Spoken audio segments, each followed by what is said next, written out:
Anan ko lang yung mga extrajudicial killing. Magandang payo si Senator Lacson para kay Bato dahil sa pagtatago nito at ang palasyo mismo, ang Undersecretary ng PCO Attorney Claire Castro ay nagbigay din ng payo na sana ay wag na magtago si Bato dahil isa naman siyang modelong general noon, kaya hindi maganda para sa Senado na mayroong mga senador na nagtatago dahil sa mga kasalanan.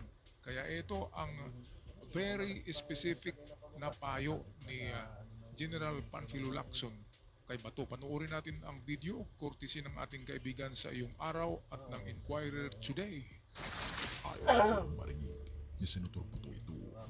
Pero former Senator Lacson may bad news ni Senator Bato. Takot ako na makulong dahil kawawa yung mga apo ko, hindi ko na makikita.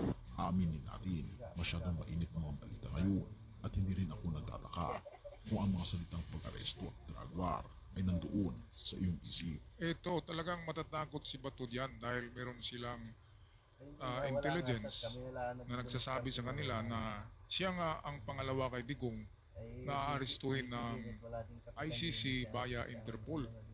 At pangatlo na arestuhin kasunod sa kanya ay mismo ang General Albayalde, ang general na sumunod sa kanya sa Operation Tukhang.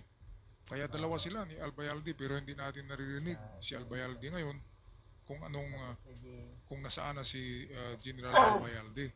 Kaya si Bato ngayon ang natuunan ng pansin kasi isa siya sa mga principal dahil siya nga ang nag-umpisa ng war on drugs sa utos ni Digong ni Duterte. Okay, so talagang napaka-problematic itong si Bato ngayon dahil sabi nga niya takot siyang makulong dahil meron siyang mga apo at hindi niya makikita pang mga ito. Kaya ang kanyang resort ay magtago na lang siguro. Ito, balik tayo sa video. Dahil dito, nagbalik tanaw si Lacson sa mga hakbang ni De La Rosa, ang dating top cop na nanguna sa mga pagtatragwa ng Administrasyong Duterte. Ngunit may pagdududa si Lacson tungkol sa mga plano ng De La Rosa. Huwag kang bibitaw dahil sa susunod na mga linya, iisa-isahin natin kung bakit si Lacson ay may malasakit na opinyon tungkol kay Bato. Ito, may malasakit nga dito si Panfilo Lacson dahil talagang dinitalye niya. Ang sabi kasi ni Chis Escudero ay pwedeng manatili sa Senado si Bato at hindi siya maaresto hanggat hindi siya lalabas. Pero yun ay very general statement yun. Pero meron palang specific dito according sa batas na ito sasabihin ngayon ni Lacson. Huwag magtago, Senator Bato. Pero bakit nga ba hindi dapat magtago si Senator Bato? Dito papasok ang matalim na obserbasyon ni Lacson.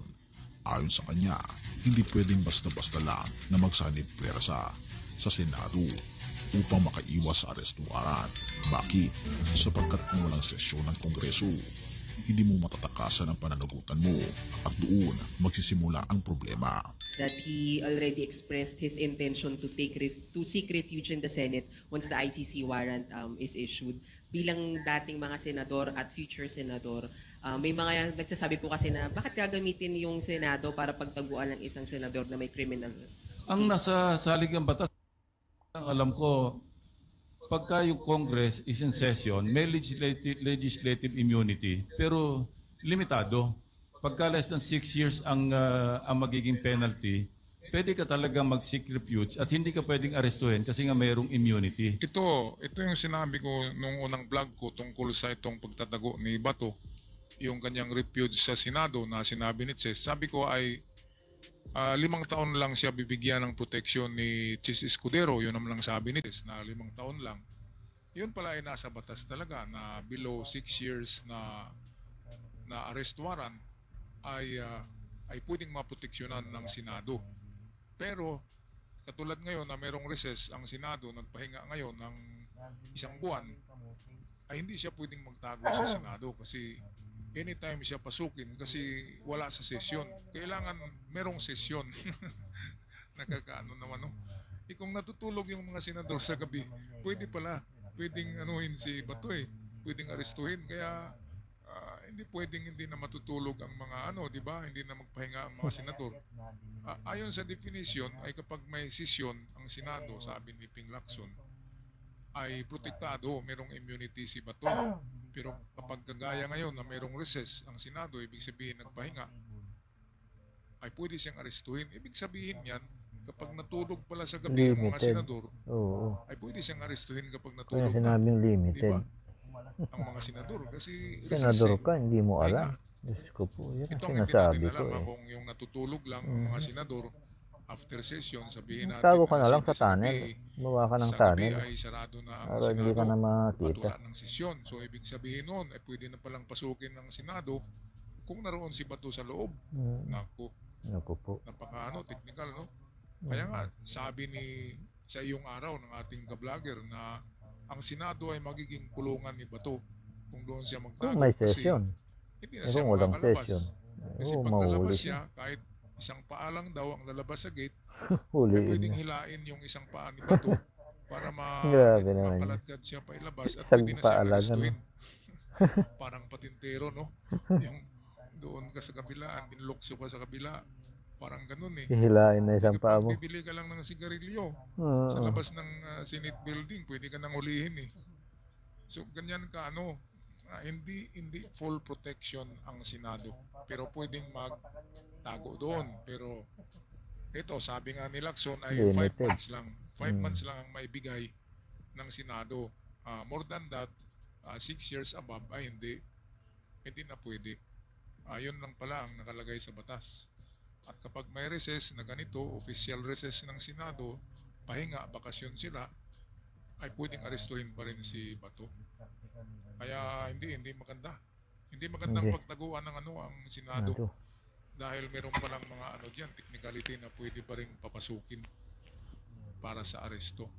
Talagang may arrest warrant na kasi grabe na talaga. Hindi na makontak si Bato ngayon. Hindi na yata gumagamit ng cellphone. Baka gumaya kay Bin Laden na hindi gumagamit ng cellphone para hindi matrack. Hindi siya ma-GPS tracking. Alam niya yan. Kaya ang low-tech Kailangan low-tech.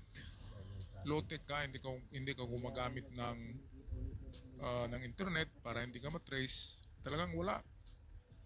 Off the grid ang buhay mo ni Bato. Walang electronics na gamit kasi matrace. Walang cellphone, walang internet. Napakahirap, no? Pero kailangan niya ng mensahero. Katulad kay Bin Laden, merong mga nagre-report sa kanya na tumatakbo lang, naglalakad lang. Yung mga ganun, napakahirap na buhay yan, magtatago. Mabutit pa ay lumabas na siya ng ng bansa, pero kansilado daw yung mga niya yung kanyang US passport, kansilado, pero pwede siyang papunta sana ng kaya galit sa kanyang mga DDS sa Davao kay Bato dahil hindi niya sinamahan si Digong. Ibig sabihin siya ay fair weather friend. Kapag maganda lang ang fair weather friend si Bato, hindi siya yung kaibigan na talagang hanggang sa dulo ng mundo ay sasama sa iyo. Kapag may problema ka, ito yung kaibigan na hindi maganda. Kasi kapag may problema ka, iwanan ka niya. May problema si Digong, iniwan niya. Pero nung walang problema si Digong, dahil kay Digong, nagiging senador siya, tapos ganito ang gagawin niya kay Digong ngayon. Napakaahas na tao naman to. Balik tayo kay Ping Lacson sa kanyang mga payo para kay Bato. Pero kung mahigit 6 na taon ang parusa at wala naman session tulad ngayon, naka-recess, paano kung magsisik ng refute sa Senate? Congress is not in session. So may limitasyon. So pwedeng gawin yon under the 2 conditions na sinabi ko kanina. Well, iba yung pahayag ng Senate President at siyempre Senate President, diskarte niya yun. Pero or yun ang kanyang opinion. But ako, ang kino-quote ko lang, kung ano yung nakasaad sa batas. Tama. Na extent or yung tama extent ng aming ng legislative immunity ni Senator Bato de la Rosa if and when it comes to that. The palace criticizes Senator Bato de la Rosa for considering going into hiding amid a possible arrest warrant from the International Criminal Court. Ito na ang palasyo. Undersecretary Claire Castro ay nagparinig na kay Bato. Kasi hindi maganda para sa mga senador na mayroong nagawang kasalanan na magtatago at lalo na ang tataguan niya ay Senado, diba? Masama sa image ng mga senador yan na mayroon silang isang kasama na may krimen na nagawa din magtatago. Kaya kung saan man magtatago si Bato, ay hindi niya marinig tong mga ano natin eh. Hindi na yan nanonood ng YouTube, hindi na yan gumagamit ng cellphone kasi ma-GPS tracking siya eh. Kaya kung talagang magtatago si Bato, low-tech, wala talagang gagamitin para hindi matrace. So ganun yung gagawin ni Bato ngayon. Magpahaba siya ng buhok niya para hindi siya makilala o kung hindi tumubo ang buhok, magsuot na lang ng wig kagaya ni Rookie. Di ba? Kalbo pala yung si Rookie, nagwiwig lang pala yun. Grabe. Mahilig sa gwapo si Rookie. Ay, kumustahin natin si Bato ngayon. Sana narinig ni Bato ito. Panawagan ni Atty. Claire Castro ng PCO, Malacanang Palas. Atin na pakinggan. According to International Criminal Court Assistant to Counsel Attorney Cristina Conti, De La Rosa, along with another former Philippine National Police Chief Oscar Albayalde, could be the next to receive arrest warrants from the ICC. This in relation with their roles in former President Rodrigo Duterte's drug war. As Duterte's former top cop, De La Rosa spearheaded the war on drugs. De La Rosa previously said he is already considering hiding as one of his courses of actions once an ICC warrant is issued against him. In a briefing on Thursday, March 20, Presidential Communications Office Undersecretary Claire Castro questions De La Rosa's pronouncements, noting his position as the former PNP chief. Castro says the government does not support De La Rosa's plans. Nakakapagtaka lamang po na siya ay dati pang PNP chief. Yan po ba ang gusto niya rin ipahiwatig sa taong bayan na kapag kami warrant of arrest ay dapat magtago? Well anyway, sabi po natin, hindi natin sinasang-ayunan ang ganong klase pong paniniwala at kanyang nais gawin. Hindi po ito makakabuti sa mga kababayan natin na mismong leader natin ay hindi haharapin ang anumang kaso o complaint na naisampa o maisasampa laban sa kanya. Castro also slams De La Rosa for allegedly abandoning the former president who had already been arrested and transferred to the ICC headquarters in The Hague, Netherlands. At hindi po ba sabi natin, parang siya nga yata ang medyo umiwan sa kay dating Pangulong Duterte considering na hindi siya pumunta sa Hong Kong kasama sa nila. Hindi po ba dapat ang kaibigan ay walang iwanan? Ayan, napakagandang parting words ni Atty. Claire Castro. Kapag kaibigan, dapat walang iwanan. Tama yan. Walang utang na loob si si Bato kahit saang ang guluting na natin. Si Digong ang nagbigay sa kanya ng ng kasikatan na magiging siya, senador. Tapos ngayon na makulong si Digong, iiwanan niya. Grabe naman tong si Bato. Walang utang na loob. Hong Kong pa nga Alam ni Bato na arestuhin daw doon sa Hong Kong. Kaya hindi na siya sumama sa Hong Kong. Nagtago na ng 3 araw dito sa Pilipinas. Inang maaresto si si Digong ay wala na. Nagtatago na si Bato.